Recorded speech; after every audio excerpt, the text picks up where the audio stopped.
All right, looks like everybody pretty much has connected to audio. You guys can stay with cameras off if you want. You can stay with cameras on, whatever makes you more comfortable. So I'm Kate Scott. I'm the Director of Programs Abroad here at UT. Thank you so much for joining us today. We are super excited that you guys are going to be studying abroad. Please note that this session is for Winter Mini 2024, Spring Break 2024, and Spring 2024 programs, specifically for transfer credit programs. So if you are in a faculty-directed program, you are in the wrong place. Come back later at 5 o'clock. Okay. As a reminder, as you just probably heard, this session is being recorded. So just an FYI there. Access to the recording along with the mandatory assessment will be shared with you guys following the presentation. Before you go abroad, please review the Know Before You Go, a student's guide to going abroad for further details about information. It will also be attached in the mandatory assessment, but you can find the link in the chat as well. I think Christian's going to drop that in there. Another thing to note is that Rachel will be monitoring the chat during this session. So if you guys have questions, we'll leave time at the end for them as well. But if you have them during the presentation, you can drop them into the chat and she's going to be monitoring that and letting us know if there's anything that we need to address right away.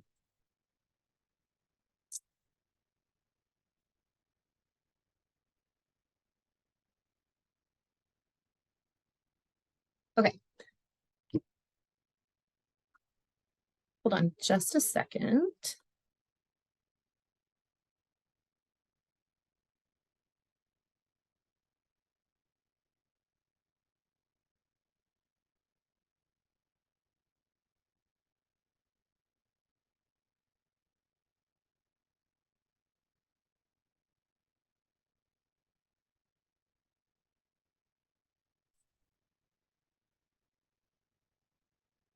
All right, to do an overview of today's session, we're going to be talking about a few different things today. The first thing that we'll be talking about is academics, finances, health, safety, and emergencies. Again, we'll leave time at the end for Q&A.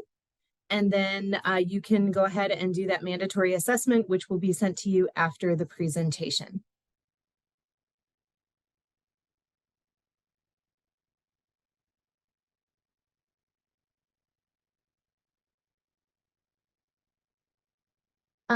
All right, and now I'm going to pass it over to Tessa, who's going to start us off by talking about academics. Yeah, thanks, Kate, for the introduction. So I'm Tessa Takash. I'm a Senior Programs Abroad Coordinator here in our office, and I'll be talking about academics. We'll just talk through kind of some information to help your understanding, make sure that you are taking those pre-approved courses, and then also some fall academic success tips.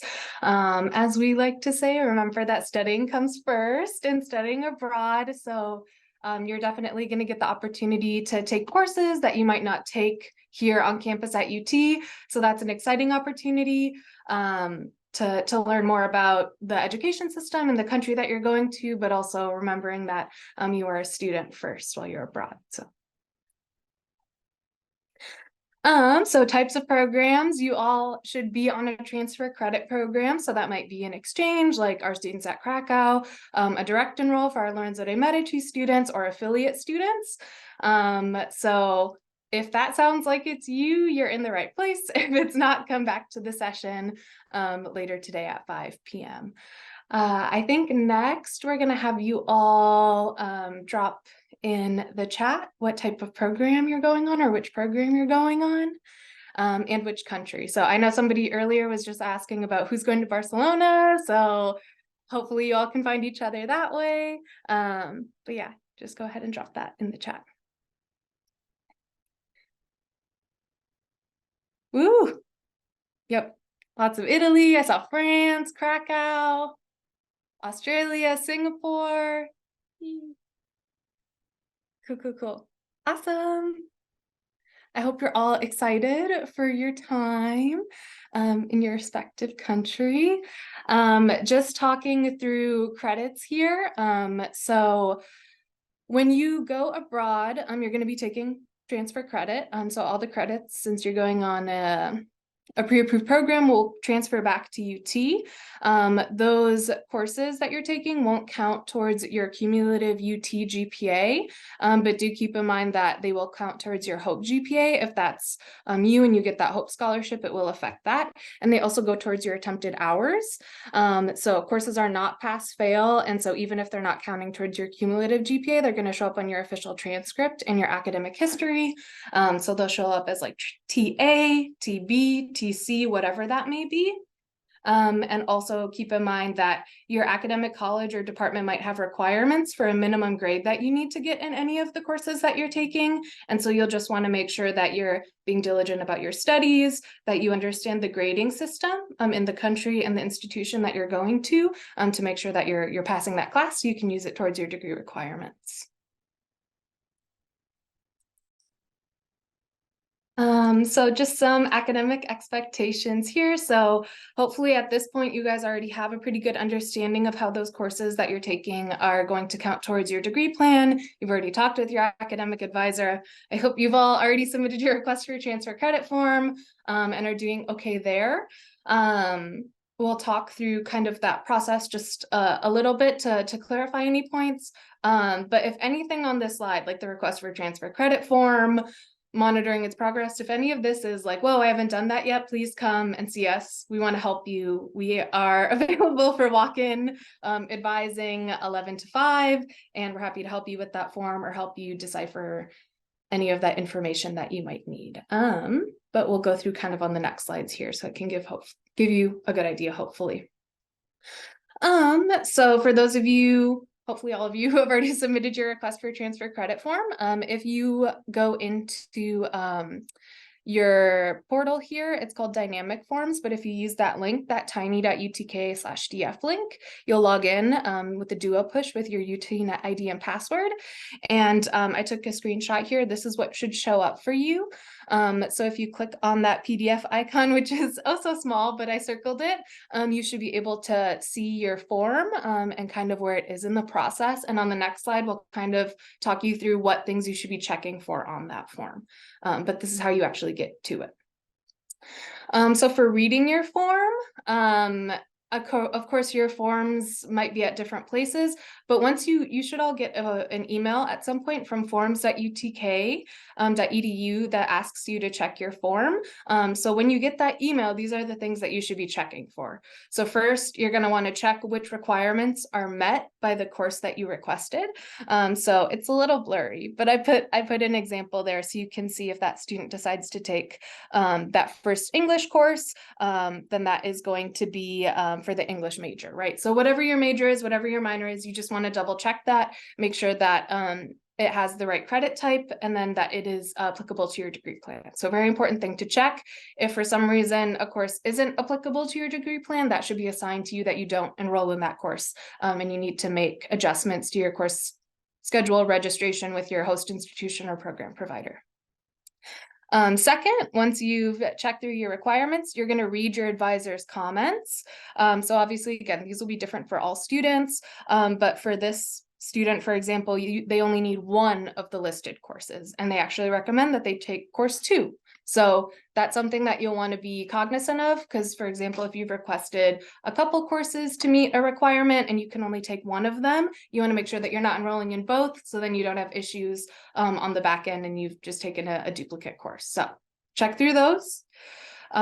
Third, you'll want to make sure that you understand the number of degree applicable hours that you have. So as you kind of go through that form, you'll see total number of degree applicable hours. The student knows that they have 6 hours, so they'll get 6 hours worth of financial aid for their program.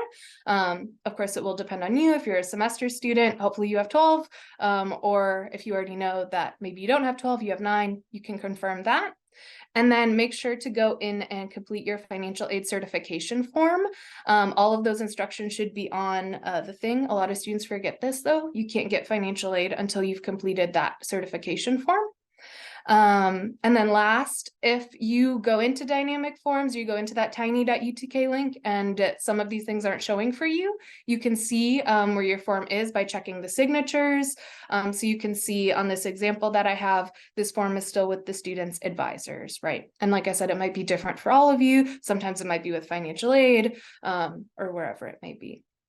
And then last reminder is just if your course enrollment changes at any time, please submit a new form to make sure that you've got that those courses pre-approved and you're taking the things that you need to be.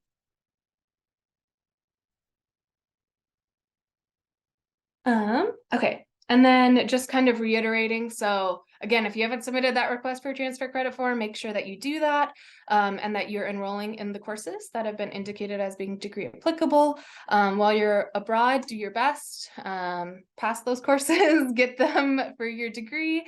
And then, of course, before re-entry, sometimes it's before, sometimes it's after you've already completed your program, make sure that your transcript comes directly to our office. Do not send it to undergraduate admissions, do not send it to grad school admissions, send it to, hopefully, ideally electronically to Abroad Transcripts at utk.edu, or physically send it to our office here in Melrose Hall.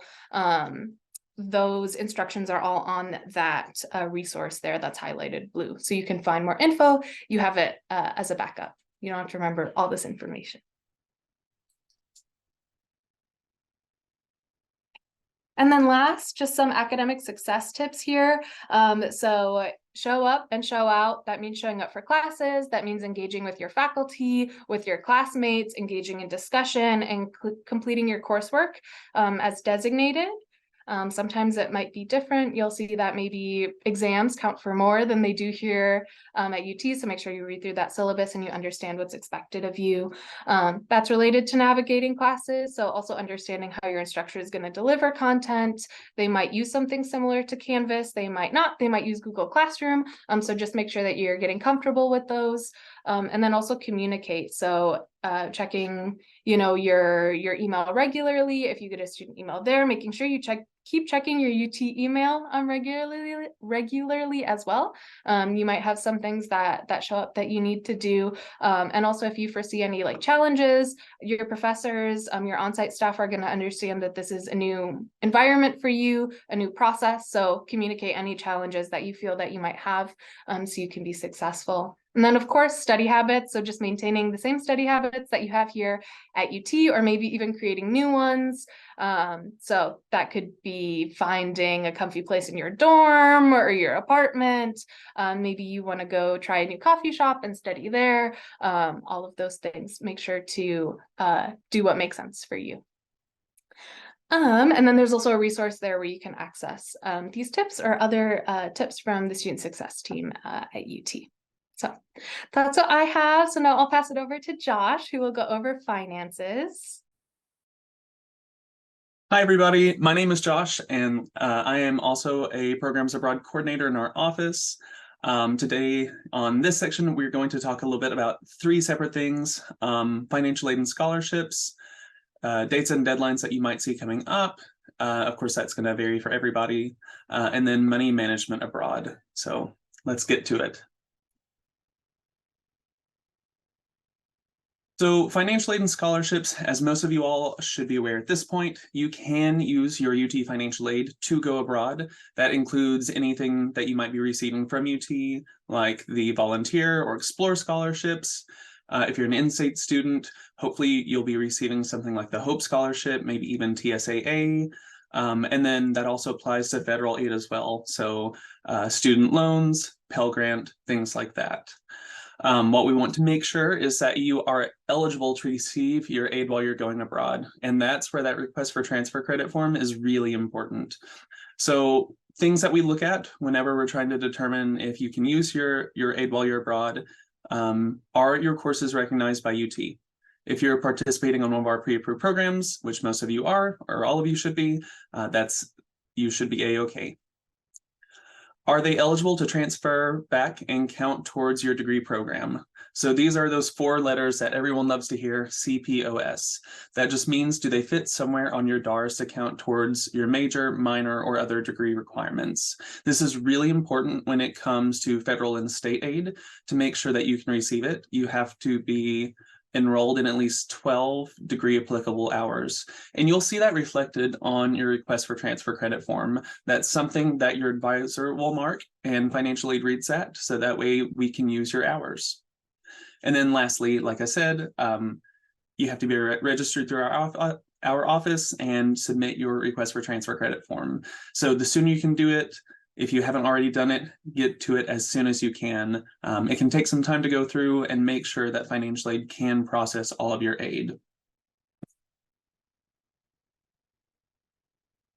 As far as dates and deadlines go, billing started on November 20th. So if you are on an exchange program, you should see your fees, like all of your fees, showing up in your My-U2K already. If you're doing a direct or an affiliate program, this might look a little bit different for you. Everyone should be seeing our global programs fee, as well as international insurance, a few others. Payment deadlines for UT, as well as financial aid disbursement, happen in mid-January. The best way to check this is by going to One Stop's website and checking on the calendars there. Financial aid will be dispersed automatically according to the dates on their website. And then any excess aid will be dispersed roughly 2-ish weeks after the start of UT's term. So if you don't see this coming back, hang tight. It should be coming out soon after we start the spring semester here at UT. And then last is money management. And I think a lot of this comes back to self-awareness, being aware of who you are, what your spending habits are when it comes to things like meals, personal expenses, a lot of that. But we have a few tools to help you out with this. So one of the biggest things is using online currency converters to understand your country's exchange rate. In traveling, when I was on my abroad program, I know some people said, hey, this looks like Monopoly money. Make sure you know what that money is worth. It is worth something. And then make well-informed decisions about how you'll access your money while you're abroad. So are there ATM withdrawal fees? Are there international charge fees for using your bank or debit card abroad? Really important, does your bank know that you'll be traveling? If you haven't done so, it's a really good idea to notify them, so that way you can access your funds while you're abroad. How much money do you want to carry around at one time or risk losing? Make sure that if you are carrying cash on you, don't deposit all of your savings and stick it into your pocket. Just be smart about it. And then, think about what will you do if your wallet is stolen? Who do you report that to? Do you have a backup to access your money? Things like that. And then the last bit is research the cost of living in your host country and city and establish a budget. And that's where that self-awareness part comes into play. Just do your research. If you are traveling to Spain, if you're traveling to a specific city, look up what the average cost of living there is. What does the average meal cost? How much is public transit if you need to use that? And then again, just start a budget. That's good life practice. If you need help with that, you can come talk to us. There's also the Center for Financial Wellness on campus, and they are a great resource. Even if you are still here at UT, if you want to start a budget, I would recommend going to talk to them at One Stop. And I think after that, we will pass it over to one of our peer advisors, Amelia, to talk about money management tips and tricks. Hi, my name is Amelia. I'm a senior here at UT. I studied abroad last summer in Barcelona, Spain. I was in Europe, so the currency was the euro.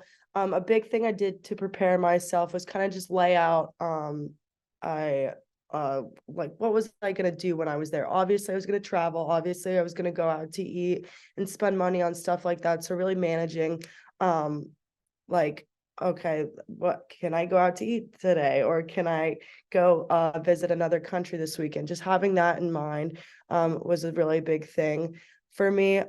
Also taking out cash is a super important thing that I did when I was there. Sometimes currency rates are a little expensive when you do it in an airport or anything. So like Josh said, just knowing where you can take out cash and really knowing what that currency exchange rate is. I know for me, I had an app on my phone, so it's super important to just have that app and just be aware of everything else that's going on around you. I know it's super exciting. You guys will have time to travel on the weekends and stuff. So just keep in mind what you want to spend your money on, what you can spend your money on, and what you should spend your money on. A lot of you will be spending time in an apartment or even with the host family, so you can even go grocery shopping instead of going out to eat. And just little stuff like that really adds up over the period of time. So yeah, biggest advice that I could give to you is just be aware of your spending habits. So now I'll pass it over to Dondre, who will be discussing more important matters of health, safety, and security. Actually, I'm gonna step in here before we go on. I want to just make sure that everybody's questions in the chat have been answered. So Rachel, do we have any that we need to answer? Scrolling up here. Let's see. We have a lot of questions. Okay, someone wrote, if you need to submit an additional request for transfer credit form, should you include all of the classes that were on the first form as well? This is a great question. Coordinators, what do you think? Yeah, I think I put a reply in there. So yes, if you end up enrolling in any courses that weren't listed on your original form, please submit a new form with your actual course enrollment. So even say you submitted 4 courses and 2 changed, put all 4 that you plan on enrolling in on your form. We want the most up-to-date course enrollment that you have, just to make sure that those are pre-approved, and it'll be easier on the back end for your advisor to put those in your DARS report. So yes. Okay. Thank you, Tessa. Next question is, okay, so where on my UTK can we find billing for an affiliate program?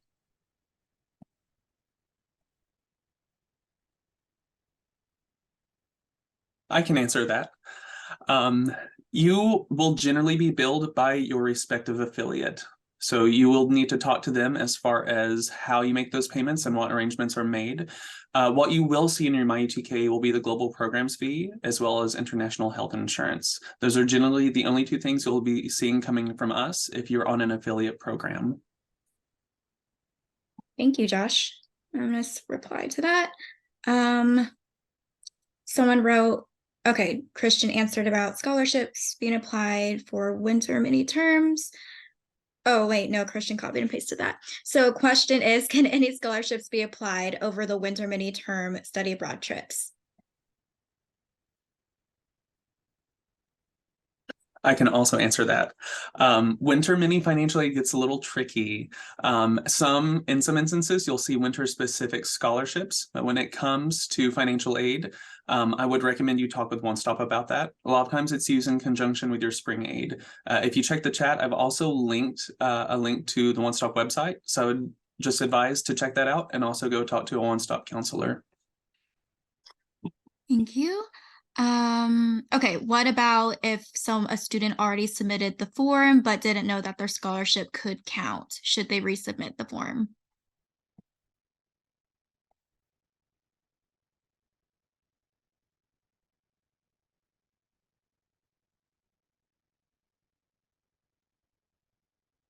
I think the answer probably is you probably should go see One Stop and see what they recommend for you to do. Josh, do you have any other tidbits of wisdom there?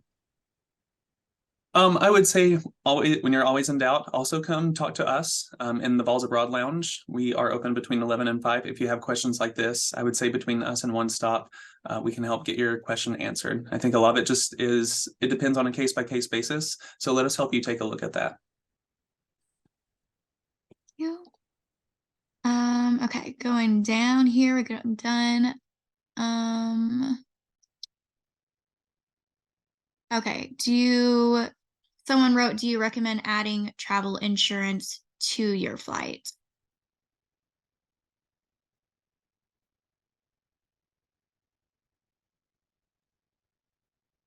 So I can answer that. You can. It's certainly not something that you need to do. However, if there's any sort of delays or something like that, That's the only way that you might be able to get some of those funds recouped. I don't know if we have any sort of, recommendations. Sometimes, of course, airlines will just have that little button that you can click and just pay the extra small fee and get that insurance added.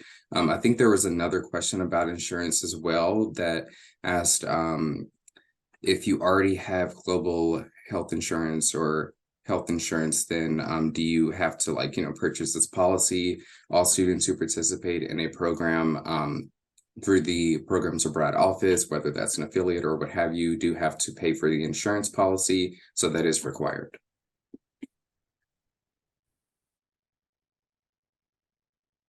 All right. Okay. All right, I think those are good questions for now. And if there's still questions at the end, we can get back to them, but we should continue on. Okay, so now Dondre is going to take over for real. Thank you, Kate. Thank you, Rachel. So I'm going to speak with you all about health and safety abroad. We will start off by speaking about culture shock, mental and physical health, international health insurance, and international SOS, which is our international assistance provider. Next slide, please. And you definitely want to make sure that you have a plan. If something goes wrong while you're abroad, it's good to kind of eliminate some of that stress by already knowing what you're going to do in that situation, such as feeling homesick, losing your medication, testing positive for COVID, or having some other sort of illness or getting injured. As you can see on the bottom, there's a note regarding boosters and immunizations. That's kind of lingering from the COVID times when things were more restricted. At this point in time, those travel restrictions aren't really in place in most countries, so you don't really have to worry about that as much, but it is your responsibility to be familiar with those, and things can change in the world.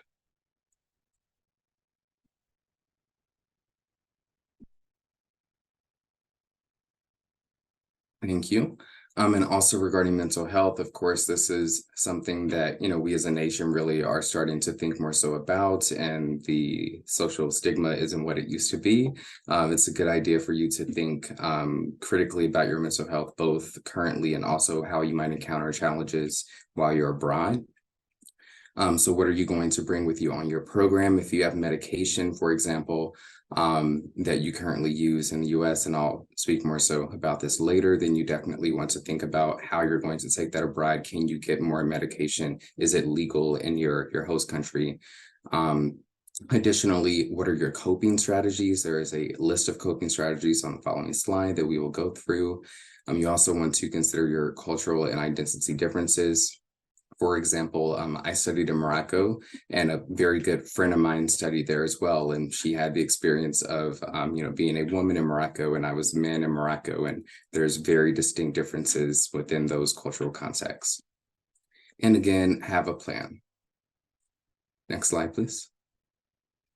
Thank you. And here is a list of coping strategies. I won't read them all, but I do recommend that you read them.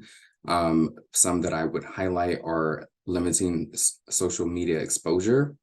So I think we all know that using social media too much can be very bad for our mental health. That definitely applies to when you are abroad, so you want to limit that. Physical exercise, especially outside in nature, can be very helpful. If you're going to be studying abroad in a concrete jungle, maybe figure out where the closest park is. And there's some other tips here, just kind of maintain contact with your social support network in the US, have a journal, set some boundaries, and so on. And culture shock is something that we all experience when we're abroad, at least to some degree. It is normal. So just, kind of keep that in mind. And you can see these stages on the right-hand side. Typically, once you arrive, there's that honeymoon stage. You're just kind of wonderstruck. You're amazed by the architecture and the food and the experiences. And then you might hit a stage of being shocked by the culture or certain aspects. You might be experiencing FOMO from what your friends or family are doing at home.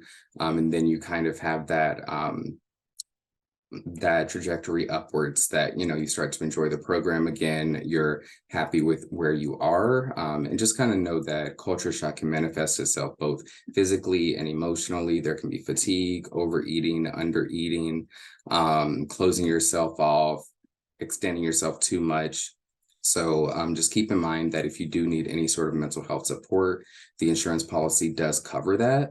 So we are able to connect you with that. But just remember that this is normal, and a lot of students, especially if you're going abroad for a semester, that halfway point is a point where you might kind of hit that lull. So again, just remember that it's normal, and know that we're here to support you. And I will pass that off for a moment. Hello. So my name is Azaria Boyd, and I'm a senior majoring in psychology and minoring in child and family studies. I studied abroad this past spring semester with an affiliate program, CIEE, and I studied in both London and Madrid for 12 weeks. So for the cultures, they're very different than here in the States.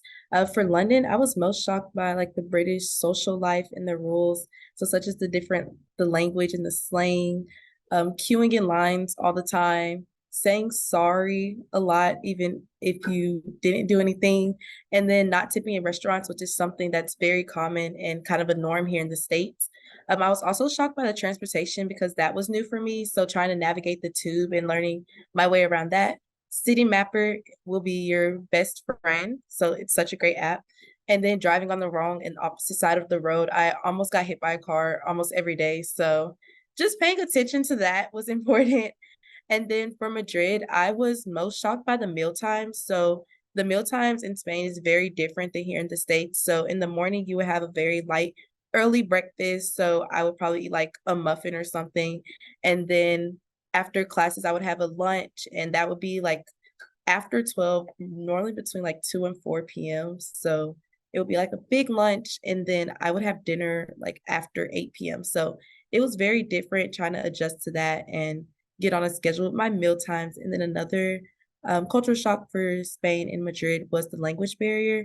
So a lot of times I had different encounters just with different people due to not being fluent in Spanish. So there are different reactions and experience based on where I was in Spain. But in Madrid, it wasn't as bad because I studied with a lot of English speakers. So English was pretty common there. But I was also say that the difference between going from London to Madrid was the pace of everything. London was very fast paced. Everything was fast and quick. And then when I got to Madrid, everything was slower. So I was having to adjust to that as well.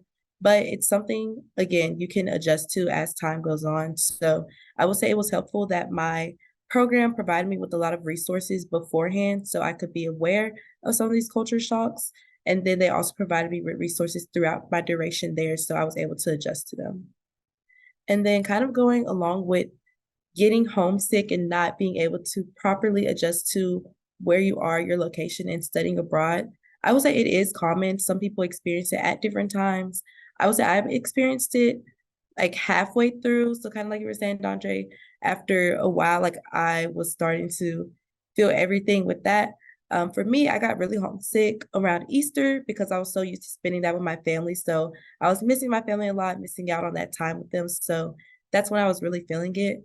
So some good things that you could do, I would say journaling. That was something I did weekly just to kind of sit with myself, decompress, and really figure out where I was and keeping my mental good. Listening to music, this is something a lot of people do all the time. I listened to music as I was commuting to and from class. Identifying different spots around the community that you enjoy and making those positive places. So I enjoyed being in my CIEE center and talking with the staff there. And then I also would like to take the bus sometimes just to enjoy the scenic route home, just to sit in that space and really enjoy the city.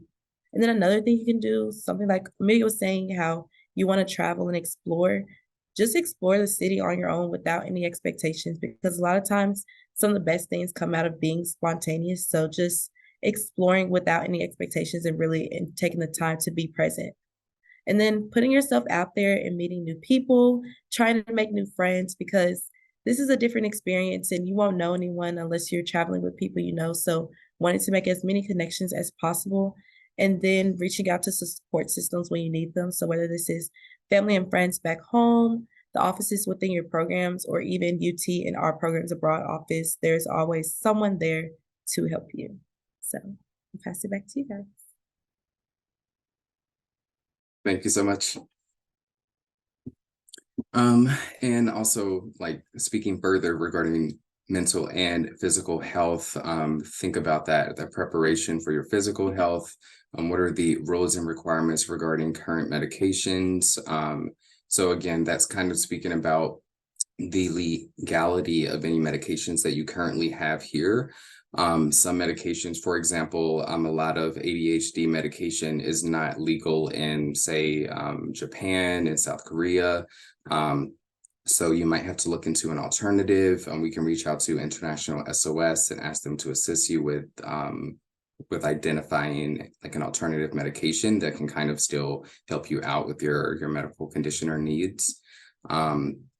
And with the immunizations, kind of like in reference to the comment that we just had not too long ago in the question there, the CDC does have a page that will kind of outline what's required and what's recommended. For example, for my program in Morocco, I got the typhoid vaccination.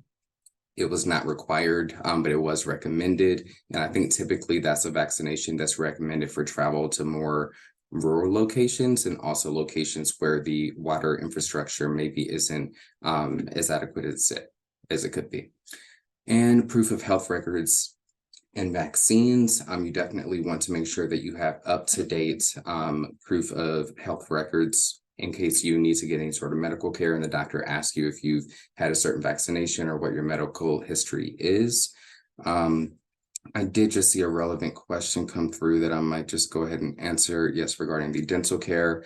So regarding dental care, healthcare policies in terms of the one that we have and also in general in regards to international travel do not cover dental care unless it's emergency dental care. So if it's like, I don't know, like something happens, like you fall and like you need like emergency dental surgery or something, that would likely be covered. If it's routine dental care, you should take care of that prior to leaving the US because it's likely not going to be covered by our policy or any other policy that you may find. Quarantine. So there is a quarantine benefits within the insurance policy. So you are able, I think it's about $2,000 or so. I'll have to confirm that. But there is a quarantine benefit. So if you get COVID and you need to quarantine and you have to pay for like a hotel room, food, so on and so forth, we do have a policy benefit that can be helpful. I think that's, and up-to-date records again, just make sure that you have up-to-date records. If you've gotten like a vaccination, since the last time that you've gone to a doctor and you didn't get through your doctor's office, you can try to integrate those records or just take all of the records that you have or physical copies and have a digital copy as well that you can access.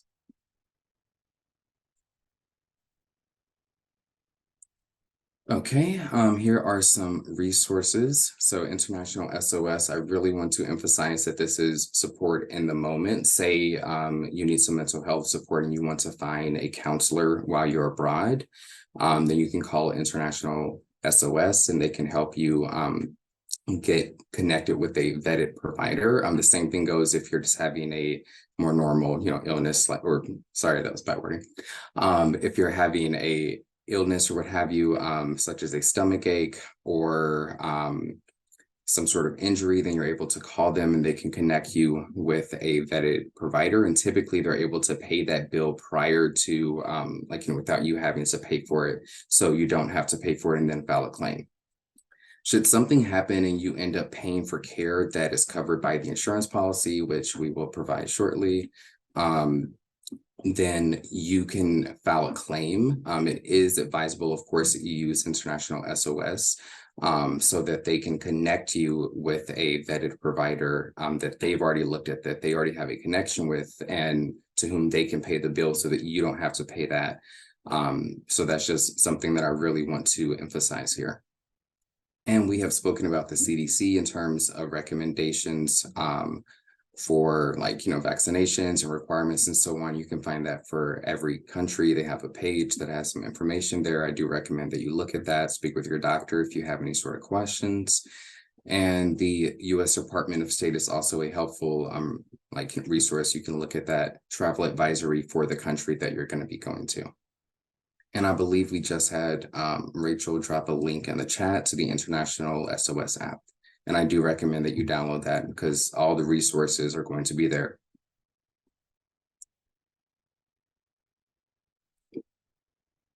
Okay, thank you. So just some kind of highlights from the insurance policy through Chubb. It is $500,000 as the total maximum per covered accident or sickness. There is also a $0 deductible. If you don't know what a deductible is, ask your parents or Google it or what have you, but it's basically like, typically it's the amount of money that has to be paid prior to the insurance policy kicking in. So it's a really good benefit that there's no deductible on this plan. There is emergency medical and security evacuation benefits. Say you're studying in a country that doesn't have the best medical infrastructure. There is a emergency evacuation benefit so that we can evacuate you out to a country that does have an adequate hospital.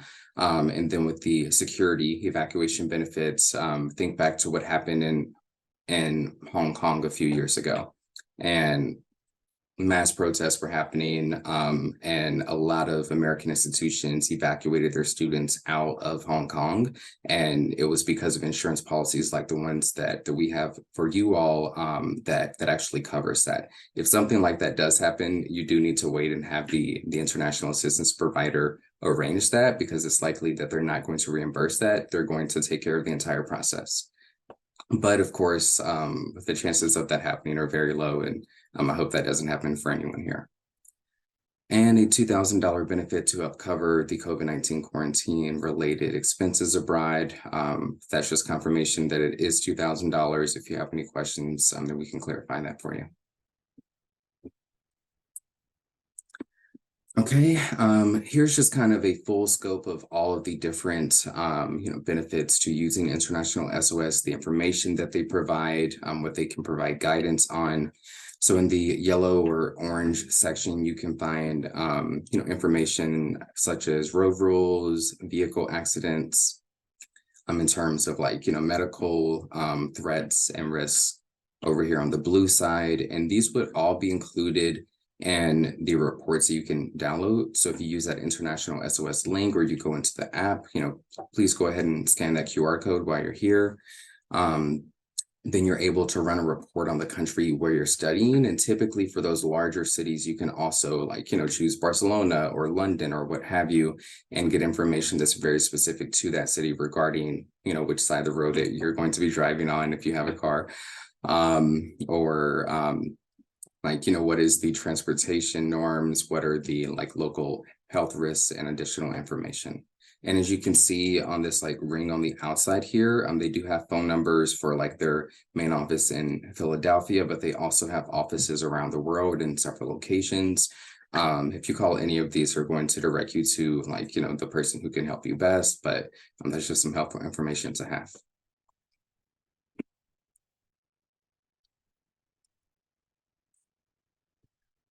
Okay, some additional information here. Again, they are our medical and security assistance provider. They can assist you again with getting local care if you need. So, if you have some sort of medical need, we do recommend that you reach out to them so that they can connect you with a vetted provider who they will likely be able to assist with the payment directly. And they have pre-departure resources, including country-specific destination guides and the assistance app that we have linked here. And I think Kate is going to be handling this case study, if I'm correct. You are. So Thank you, ma'am. Yeah, thank you. So Dondre just gave us a bunch of information about health and safety abroad. So now we're going to have you guys kind of put this into action, as it were. And we're going to look at this case study. So I'll read it and then you guys can think about it and we can answer the question. So you're 2 weeks into your program in Ghana, Africa, and you start to develop a cough. The local staff tell you it's probably malaria. They might even take you to the clinic to get you medication. So then you start taking your medication and you feel fine apart from the cough. What do you do? So if you haven't picked up on it yet, Dondre said it a lot. The first thing you should always do is call International SOS. And there's a couple reasons why you want to do this. One, and he mentioned it, but they know in the area if there's a good health provider or not. And if not, they'll tell you where the nearest one is and they'll pay to get you there. So if they don't think that you're going to be well taken care of, your situation isn't going to be well taken care of in the area where you are, they will help you get someplace with really good medical care. So that's the first reason.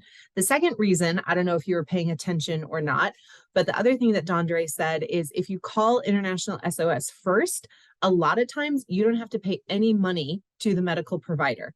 And you also will not have to file the claim because International SOS does that for you if you call them first. If you go to the clinic on your own and you get healthcare, you will end up having to pay the provider and you will end up having to file a claim. Likely it will be covered, depends on what it is. But if you call ISOS first, they can tell you for sure, yes, it's going to be covered. Yes, we'll work on it for you, all of that kind of stuff. So always call ISOS first. The second thing that you need to do is contact your program leader and local staff to help you get to the clinic. The other thing is, and we heard, I think it was Azaria talk earlier about, her Spanish language experience and how she didn't speak very much Spanish. So if you're going to a clinic where there is no English speaker, talk to the local staff to get an interpreter to go with you so that you can get the care that you need. So also, like ISOS is a service that you guys, it's part of that insurance fee that we bill you for and that you pay for. Please use them.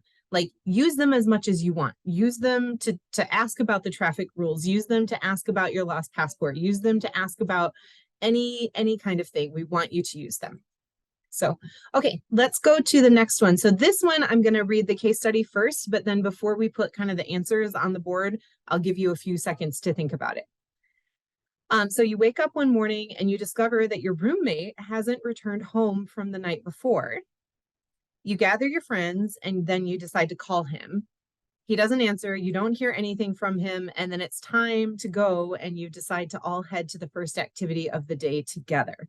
So think about this. If this were you and your roommate were missing just for one night, a couple, maybe even just a few hours or whatever, but it's like the next morning and he should be there and he's not there.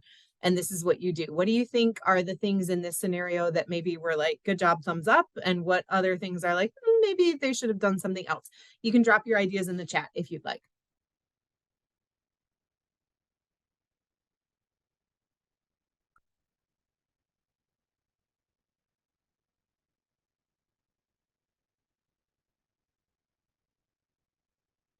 Somebody said call the program office.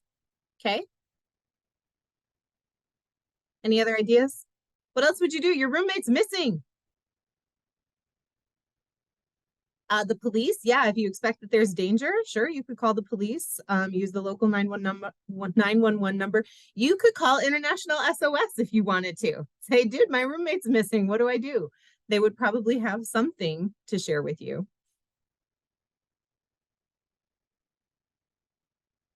Okay, let's go ahead and look at what we said here. So something that was good is when you realized your roommate was missing. Good job. Well done. Good job paying attention. You talked to other people who might know where your roommate is. So you said, hey, has anybody seen so-and-so? He isn't here. You did attempt to call him. All of those things are really, really good things. The one thing though, is you didn't notify your program leader or you didn't notify like the authority at the institution that you were at. You can always reach out to your program leader if you're on a faculty directed program. If you're with an affiliate program or at another institution, you want to make contact with whoever it is at that institution that you've been liaising with or that you've been communicating with to let them know. And then also, this is just an FYI, nothing on you. This is on your roommate. They should not have gone out alone. You should always use the buddy system. You should never, ever go out alone. Somebody should have known where he was at, or there should have been two people missing, basically. So, okay, good job, you guys. We've got one more case study to look at. You're walking home with 3 friends at 2:30 a.m. after a night out on the town. You notice a person has been following your group for the last 10 blocks or so. You walk a few more blocks to be sure. You all then decide to step into the lobby of the first hotel you see and ask for assistance. They encourage you to sit in their lobby and wait a few minutes, and then they call you an Uber. So before we show the answers, think about this again. What are some things that are good? What are some things that maybe a little iffy? What do you guys think?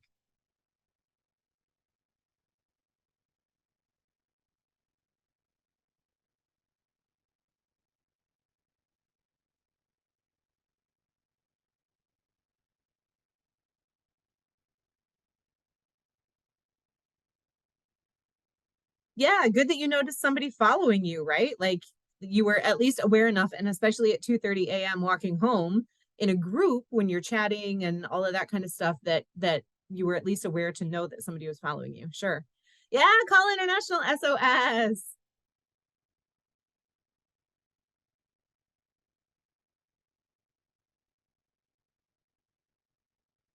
Ah, Adeline said, I would be cautious about the ordered Uber. Yeah, that's great. Good that you didn't lead them to the hotel that you're staying in. Absolutely. You went into a different place, so they didn't know. Great. All right, let's go ahead and look at what actually happened. So one good thing is you were already using the buddy system. You were in a group, you were out, you weren't by yourself. Perfect. You stopped to ask for help. Also really good. The things here, I think Adeline had mentioned it. You took transportation called by somebody else. Always book your own transportation if you're in that situation. You can take recommendations, but always book it yourself. And then the second thing there that maybe wasn't so great is you walked a few more blocks just to make sure. At that point, if you think somebody's following you, you should immediately stop and get help. Stop someplace safe. Again, they could have gone into the hotel lobby and then called International SOS. I maybe wouldn't, if somebody's following you, I maybe wouldn't call ISOS like right then. But yeah, you guys are doing great. Awesome. So that is the end of the case studies for here. We're going to go back to kind of safety abroad. And so actually you get to listen to Dondre, I think, a little bit more. Thank you, Kate. So speaking about common incidents and global safety concerns and general safety guidelines. Okay, so these are some of the common incidents that happen abroad. Lost or stolen items, such as a passport, wallet, luggage, etc.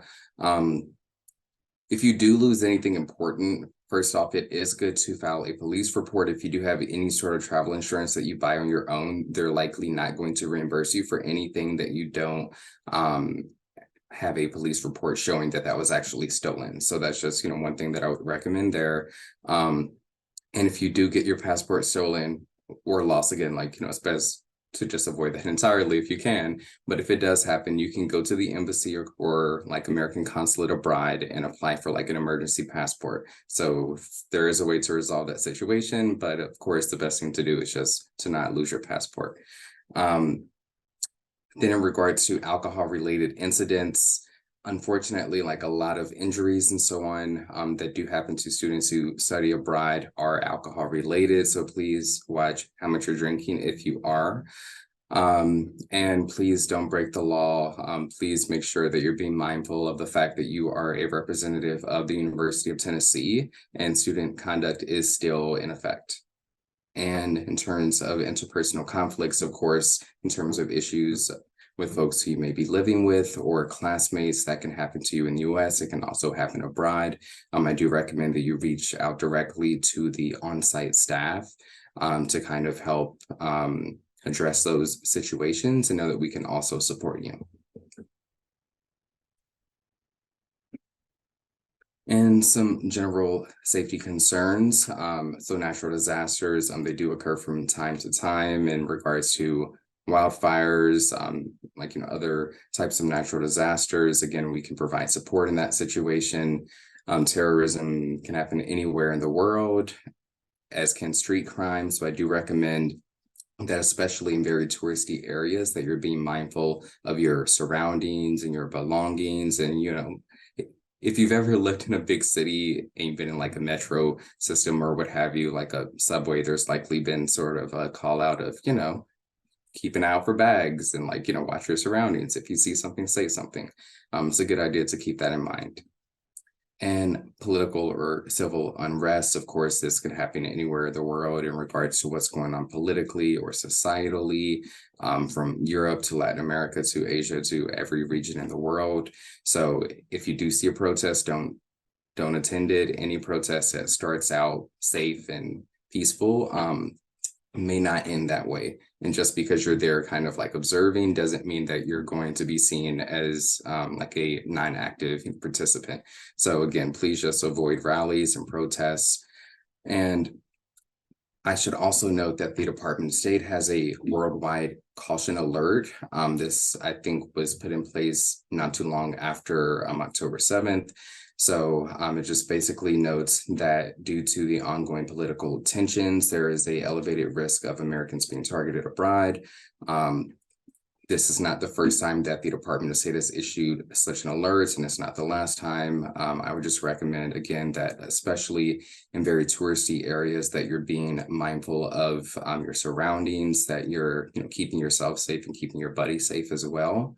And you can find additional information on the Department of State's webpage. I actually have a link up, so I'll just go ahead and drop that here so you can look at that if you would like to.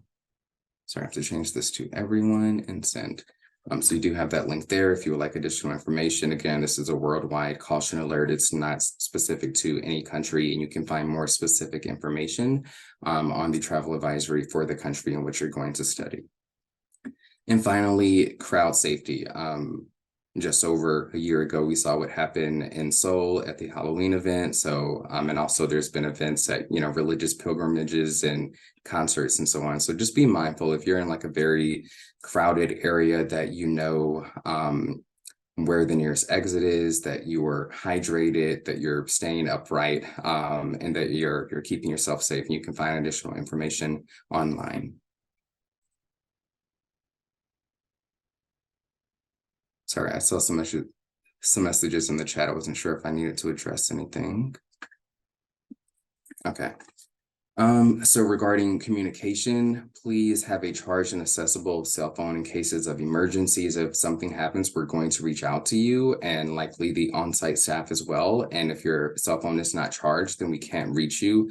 And we definitely need to know that you are safe and well. So please make sure that you always have a charged cell phone. And I do recommend, I'm getting a call. Let me just ignore that.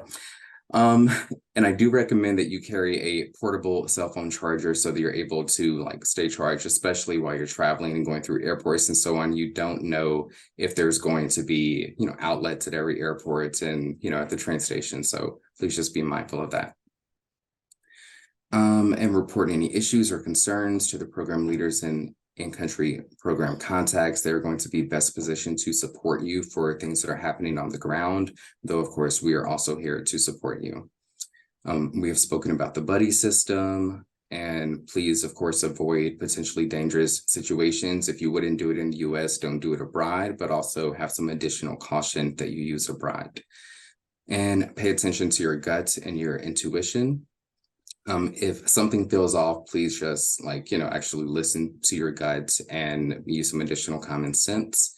And there is some country-specific information that I encourage you to get regarding your travel destination. I do recommend that you be respectful and conscious of culturally appropriate and inappropriate behavior. This can be in terms of clothing. It could be in terms of social stigmas and a variety of other factors. So I do recommend that you do some research on that.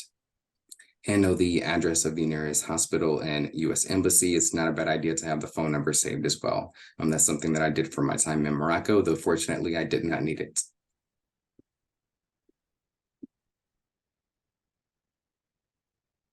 Next slide, please. Hey, everybody. My name is Christian Canizales. I'm also a Programs Abroad coordinator. I want to step in really quickly. So some students are asking questions about the ISOS app. So I wanted to know, Dondra, if you had any tips. So they said that they put in a number and it says error because their email did not match the organization. And it won't even let them go back to retry the @Tennessee email. Is that something we should follow up on, or do you have experience with that? Thank you, Christian. I am not sure what that issue is. I have had some issues in the past with accessing the international SOS system. In terms of the app, I myself have not downloaded it. I do know that there's an email that we can send that has a personalized link. And sometimes you do have to click a specific link in a specific place in order for it to actually give you access to the system. I know that there's a link to the app on the University of Tennessee International SOS page. I'm not sure if that one might be better in terms of getting access to the app.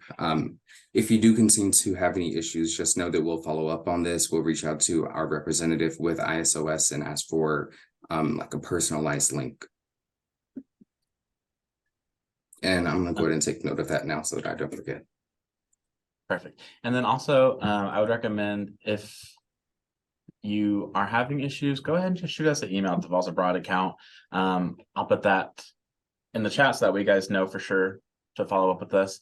Really briefly, we're going to take a moment for Jake Tasman actually to step in. So he's another one of our peer advisors. So I will pass it off to him. Thank you, Christian. Yeah, so my name's Jake Tasman. I'm a senior majoring in business management. I did a summer internship in Hong Kong this past summer. Some of the tips I have about safety and having fun while being abroad is, number one, as we've said, use the buddy system. The people that I was interning with while I was over in Hong Kong, we all met in the mornings to take a taxi together to and from our hotel and work. So that was really helpful. It takes a lot of stress off you when you're commuting. So definitely do that. Also, speaking of transportation, I made an effort to learn the public transportation system, which was mainly by train in Hong Kong. So it was very helpful to know how the train system operated and what stops you needed to know, maybe what stop that you would get off to, go to your hotel or wherever you're living. So maybe taking some time to look into that and feel comfortable using the public transportation system is a really good idea. Also, communicating your location details and schedule changes with peers that you're with or program advisors is a really good idea. Making sure that at least someone knows where you are if things change, such as weekend trips, or if you're going out one night, or anything that changes from your original planned schedule. And then lastly, being aware of potentially dangerous parts of whatever host city you're in, such as a city that might have a high crime rate or an area. Kind of speaking with that, when I was going to Hong Kong, I had traveled in between Hong Kong and China, and I knew that there were different laws and cultural differences between the US and China.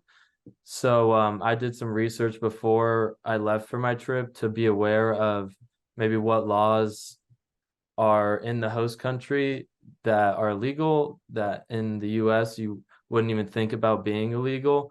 So just being aware of those differences in the laws to make you prepared. And then also just cultural things such as hand gestures that you wouldn't think are disrespectful in America, but in another culture, they may come across disrespectful. So also just doing some research into that and being aware of the differences culturally.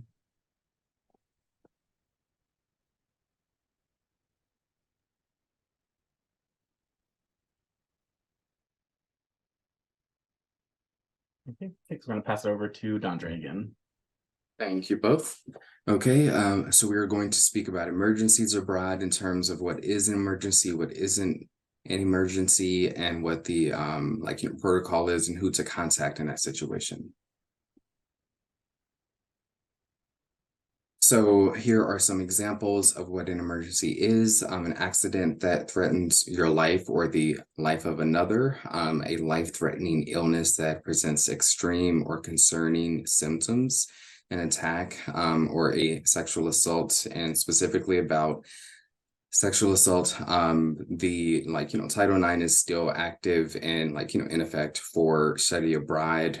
We are all mandatory reporters, and if we are made aware of such an incident, then we do contact the Title IX office. There is a webpage where they kind of outline all of the support that they provide and what the structured process is if such an incident is reported to them. And just know again that we are here to support you, and there is mental health support that we can connect you with through International SOS and through vetted providers. Local or world events that could threaten your health or safety in your location. Again, speaking about like a natural disaster, mass unrest, things of that sort, that is an emergency as well. And we'll kind of get into those emergency protocols. I believe the next slide is regarding the non-emergencies. Thank you. So you lose your credit card or it's stolen. That is not something that you would call like the local equivalent of 911, which reminds me, I do have a link for the list of 911 equivalents from the State Department. I will go ahead and drop that here in the chat. Okay. So like, if you lose your credit card or it's stolen, please call your bank or, whoever it is that kind of manages that card, so they're able to freeze it and like, start that process of getting a new card. Like I would also recommend that you reach out to the local on-site staff so that they can support you. They may have some sort of procedures for this type of situation. And if you have a rescheduled or delayed or missed flight, I recommend that you call the airline. So, that's not an emergency. You don't call like, 911 if you miss a flight, speak with the customer service agent. And a mild illness with which you are familiar, such as the common cold, stomach ache, or allergy issues. To be clear, these are all situations that it's good for us to be informed of this. It's just not something that crosses that threshold of an emergency. If you're going to have a delayed or missed flight, then it's a good idea to at least let the program staff on site know, because if you don't show up where you're supposed to be, then suddenly you may be considered a missing student.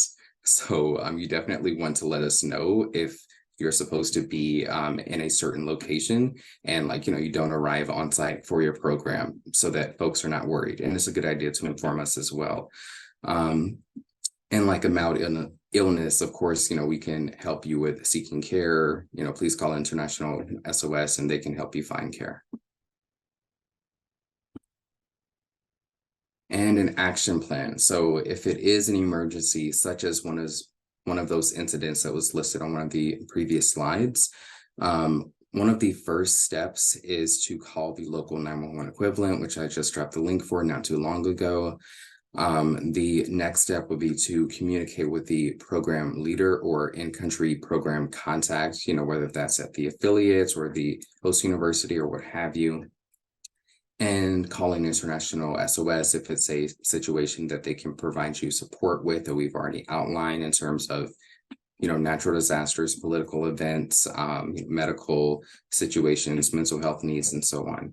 And then lastly, we have the Programs Abroad 24/7 emergency phone number. This is carried 24/7 by either myself, my supervisor, or the director or assistant director of the Programs Abroad office. So it is someone here in Knoxville who can support you and who is carrying that phone. For a non-emergency situation, again, please communicate with the in-country contact so that they're able to assist you, and please notify PAO of the situation and the action that was taken so that we're aware and can support you. And again, it's a good idea to be prepared to understand this emergency protocol and know what these resources are that we've outlined.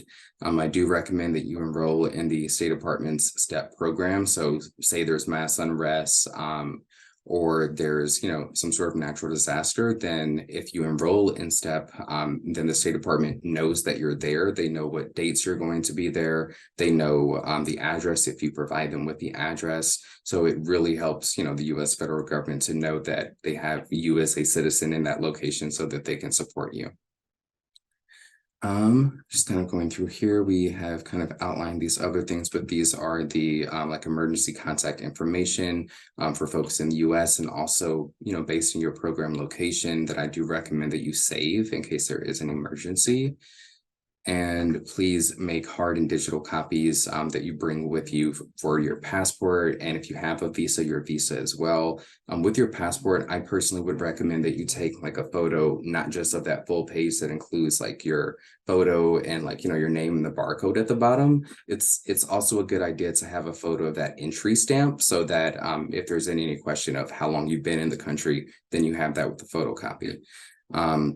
It's not a bad idea to leave your passport at home so you're not traveling with it every day. However, if you're going to be checking into a hotel or something like that, or going to like a, like a government building or something of that sort, if that's within your itinerary, then you're likely going to need to have like official photo identification. So that's a situation where it's advisable for you to have your passport. Also, if you go to the bank, then you might need that. And your vaccine card, it's not a bad idea to take it. Again, at this point in the pandemic, those requirements are not really in place for most locations, but if you are vaccinated and want to take it, feel free. And in terms of the international insurance coverage, you can, and I think I have that link up as well. You can print this out if you want to have this information with you when you're abroad to know exactly what's covered in your insurance policy. Of course, if you have any questions, you're welcome to reach out to us and we can advise you. But this kind of outlines what's covered. And I should note that you will see something about like travel insurance. It's not the travel insurance that you think of when you hear travel insurance. So it says something about like, delayed flights and so on.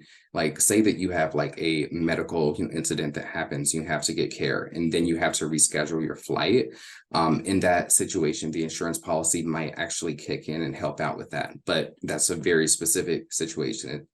It's not just like, oh, I just arrived in Paris and my luggage was delayed. Can I get some money back? That's not how it works.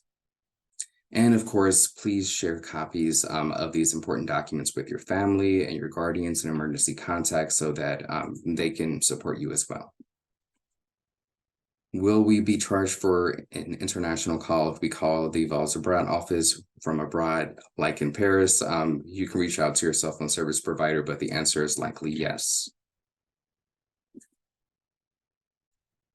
And if you do need to reach us, we do have, again, that emergency phone number. I recommend that you have WhatsApp on your phone and you can actually text us on WhatsApp about an emergency situation and we can respond to that and you wouldn't, get a fee for that. And what do you do if this happens to you? You're at the airport and you miss your flight to your abroad location. What is the first thing that you do? Please feel free to just drop a letter in the chat for the correct answer. Oh, so you definitely take your passport with you. I'm just saying that, just responding to Savannah's question in the chat. I would just recommend that when you're abroad and you're settled in your location, that you leave your passport in a safe spot in your room, such as a locker or what have you, and just carry a photocopy with you unless you know that you're going to need your passport for a specific situation. That way you're not carrying it with you every day. But yes, you need to take the hard copy of your passport with you.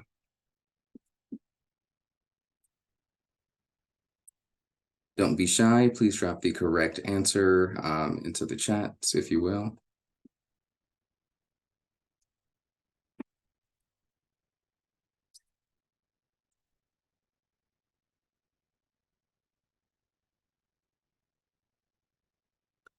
Okay, so moving along, the correct answer would be to schedule a new flight. Again, the first thing that you should do is contact the airline. The second thing I would say is to contact the in-country contact so that they're aware that you're going to be delayed. And then programs abroad. Okay, and finally, I'll just say again, it's very important that you respond to any communication that you get from UT. If something happens in the location where you're studying abroad and we want to confirm that you're safe, we're going to email your UT email. And if you're not accessing that and reviewing those emails, then you're not going to know that we're reaching out to you and we're not going to know that you're safe. So you definitely need to continue to monitor your UT email. There could also be things maybe that needs to be done for stuff that's going on here that would go to that email account. So it's a good idea in general to review that. In the events of an emergency, your program contacts will check in with you. You may have an email address with that provider or with that affiliate, in addition to the UT email. So you just want to make sure that you're checking in all of those accounts. And it's very important that you respond to any emails, calls, or texts. We need to know that you're safe if something happens, and we can only do that by getting that response from you. I believe that is my last slide. If so, thank you very much. Please continue to drop any questions in the chat.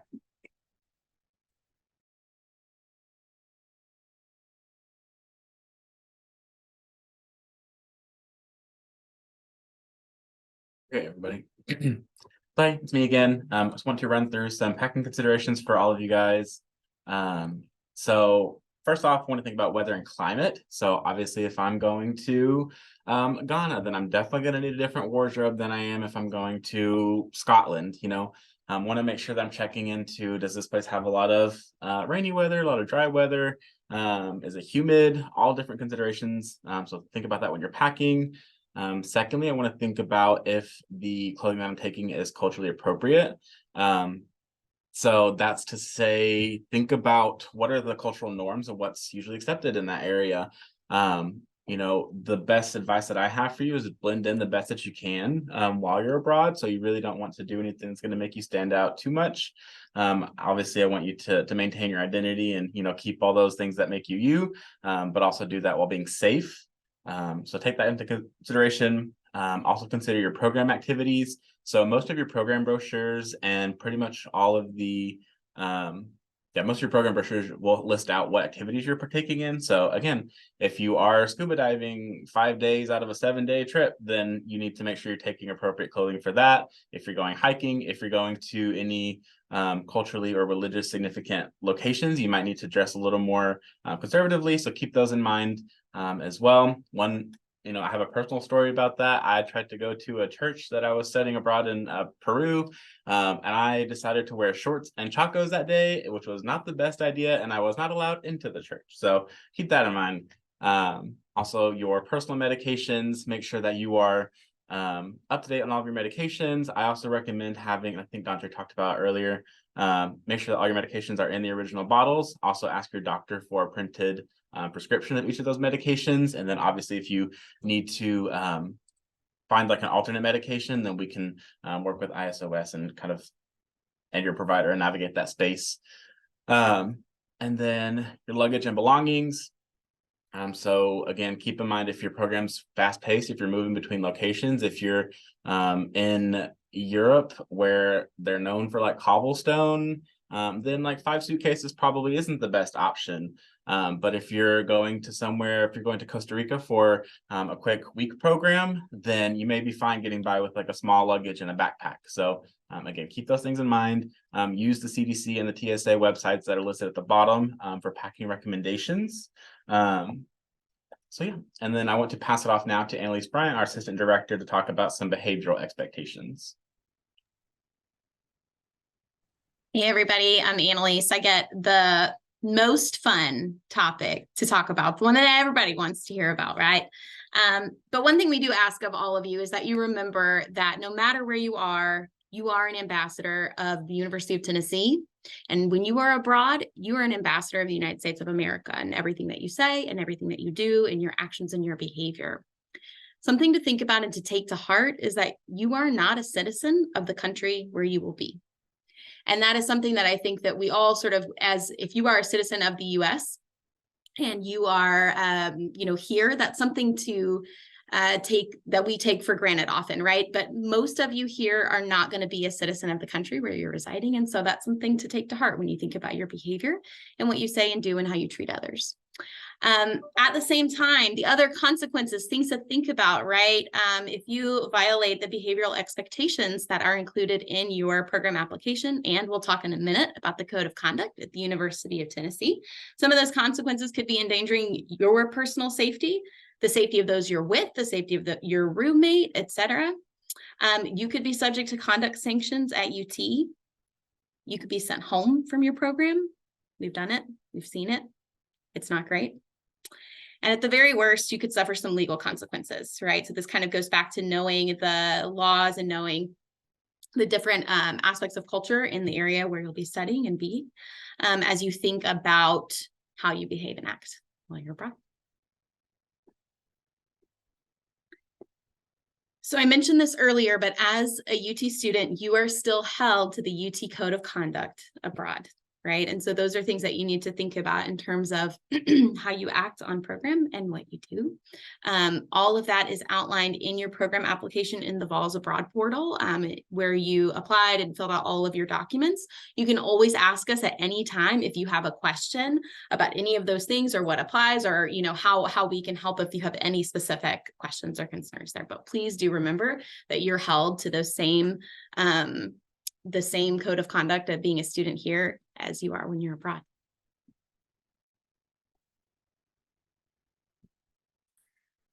So some ways of the things, I asked you to take to heart earlier, right? So here are some of the things that you can think about in terms of how you are acting with respect and the responsibility that you have, right? Think about your host country and culture.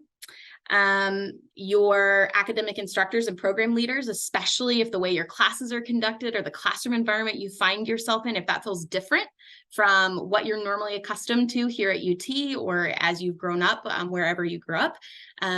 Remember, at the end of the day, it's about kindness and it's about respect.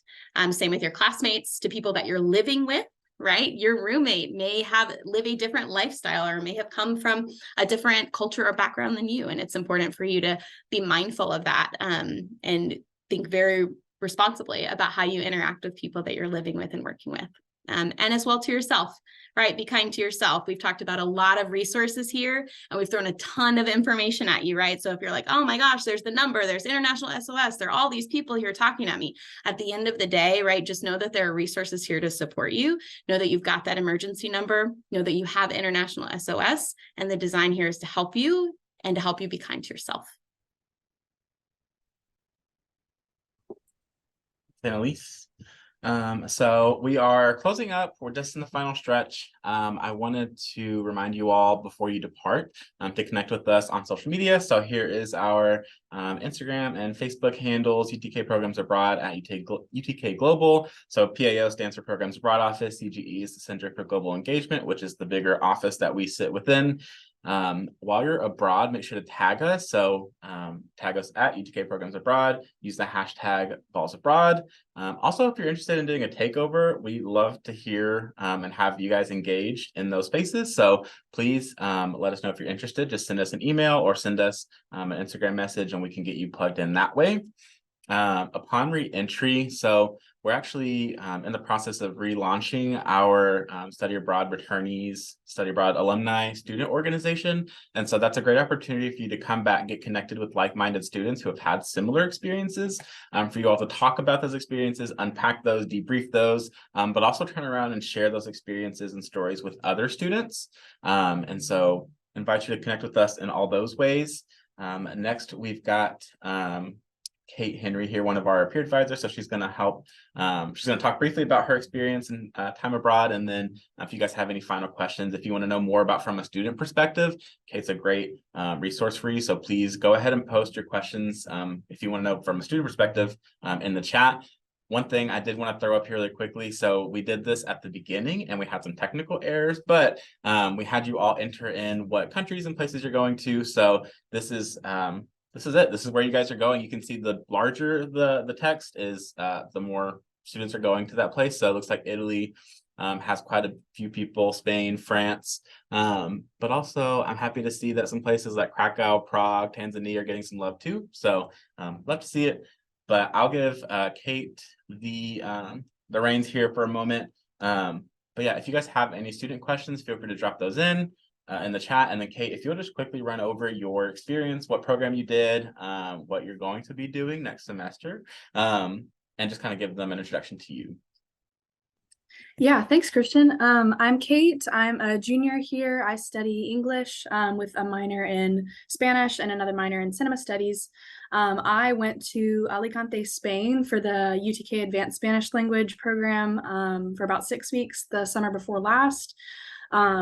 Greatest 6 weeks of my life.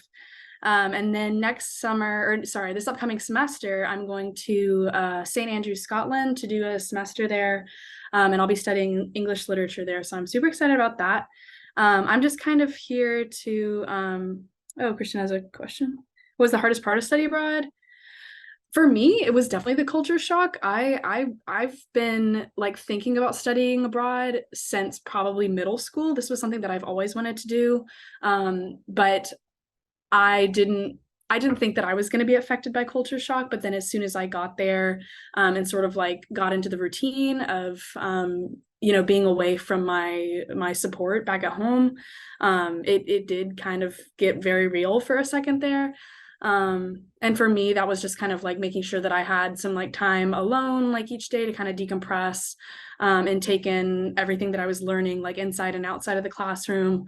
So that was probably the hardest part for me. And I'm glad that I had that experience with the 6-week program, so that I have that and I can expect it for this upcoming semester. So yeah, it can't happen to everyone. And then I guess I also just wanted to mention that for like upon reentry, we are looking to hire some more peer advisors, affiliate ambassadors. That's my position here. That's Amelia's and Jake's and Azaria's. Obviously I'll be gone next semester, and then there's a lot of seniors. So we're we're gonna be looking to fill some spots, and it's a really great job. A lot of great people work there. So yeah, definitely look into applying if that's something that you are interested in. Okay. Anybody have any questions directly for Kate? Okay, I did also want to ask you to share what was the best memory. So we talked a little bit about the trials and tribulations, but what was the best memory that you had? So I got to be in Alicante for one of the local festivals called Las Hogueras, and it's like a week long. They do like fireworks in the streets. You're up until like 3 or 4 a.m. every day. It's crazy. But there was this one night where everybody goes down to the beach, and you kind of like do like little bonfires everywhere, like all along the beach, and people are like running into the ocean. So that was something really special. It felt like a much smaller community than Alicante is. Yeah, so I would definitely say like get immersed when you can. Got a good question here also for you, Kate. What do you recommend are the most crucial things to bring abroad?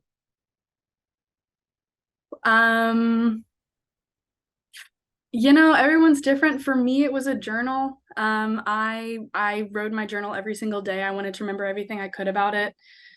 Don't forget your charger. That would be bad. Like a person on my program forgot that. I don't know. Other than that, I have no clue. I don't know if there's any one thing. I just threw in there 2 power adapters. Make sure you check like Yeah, yeah. power transfer in your country. Because my phone got very hot when I was in Peru. So just pro tip.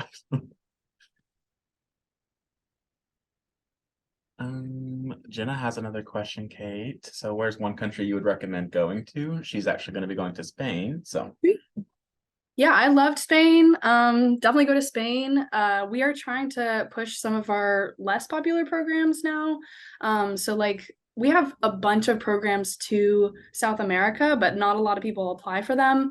For whatever reasons. But I think that especially if there are countries that are less touristy, you're going to get a lot like deeper cultural immersion,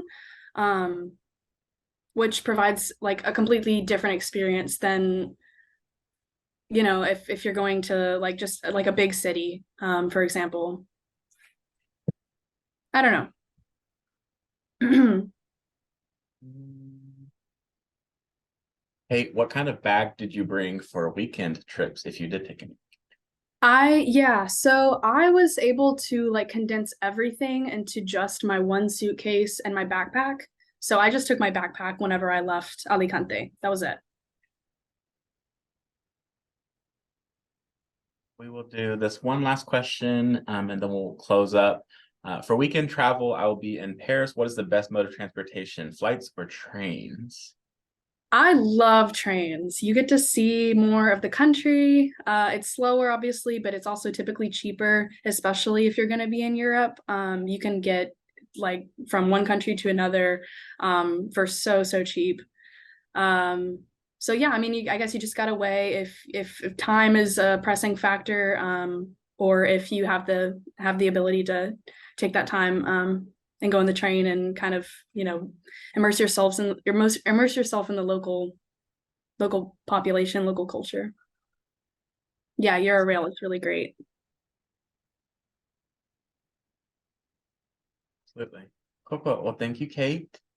Kate Henry, and now we're going to pass it off to Kate Scott to close us out. I don't know, Annalise said everybody wants her slides, but I think everybody really, really wants this last slide. Thank you guys for coming. The last slide is basically, don't forget to take your mandatory assessment. So again, this will be sent out to you along with the link to the recording of this session. So if you want to go back and review parts of it, especially the parts where Dondre was talking about health and safety and health and safety and health and safety, that would probably be a really good thing. If you had friends or you know people that weren't able to make it today, please feel free to share the links and things. They will get them as well. But you know, word of mouth is always really good too. We're so excited for you guys. We're so happy that you came today. We can't wait to hear the stories on the back end. Thanks so much, you guys. Go Vols. Thanks, everybody. You're welcome to hop out of the meeting if you have questions or need to hang out. Then we will hang out here for a little bit and hang out. Like I couldn't find the mandatory assessment before this. Will it be in there like after this is over? Okay. Thank you. Yeah, so I know before I originally talked about it being, I sent you guys an email about it being a Google assessment, Google form assessment, but now it'll be in your Balls Abroad portal, so it should be there live now. If you don't see it, let us know. I'm going to Japan next semester with a couple other people. Is there a way to meet with them before I go there, or no? I just meet them at the school there. For a transfer credit program, so these are a little bit harder. We're kind of limited for student safety and privacy. We can't give out students information. You may talk to your program manager with your respective affiliate and see if they're able to help you coordinate. Maybe sometimes you can offer like, hey, I'm open to give out my email to other students that are similar, you know, XYZ, others in Tennessee or whatever. So there's options like that. Thank you. Yeah. Anybody else? Questions, concerns, comments?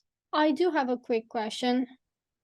Okay. I am a little confused about financial aid thing. So there was this financial aid verification form that the front page must be completed by me, and then the second page by financial aid advisor. They did complete it, but they completed based on my spring semester in UT information. However, I'm going winter mini term to Italy, and I got 3 different scholarships, but it's not in my profile yet, which means they cannot complete it. So do I still need to, what do I do in that case? What I would recommend here is if you have notification of those scholarships, like if you got a scholarship award letter for all 3 of those, take that with you to One Stop, and they should be able to fill that form back out to say it and just let them know, hey, I need this completed for winter mini term, not for spring. They can look at those award letters and they should be able to fill that out for you. Okay, perfect. Thank you. Thank you. All right. I kind of had a similar question about just financial aid and whatnot. So I'm waiting to hear back about the Gilman scholarship. So do I need to wait until I hear back to fill out that form? Because I know I guess the institution will give you a remaining balance that you need to pay that your financial aid and scholarship doesn't cover for based on that form, I guess. It's a good question. Obviously, you can't list a scholarship that you've not been awarded yet. So if I would say, Christian, have we received notification of award recipients yet? Yeah, those will come in, I think, mid-December. So I would reach out. What kind of program are you on? I'm going to do the UT in Florence for a winter mini term.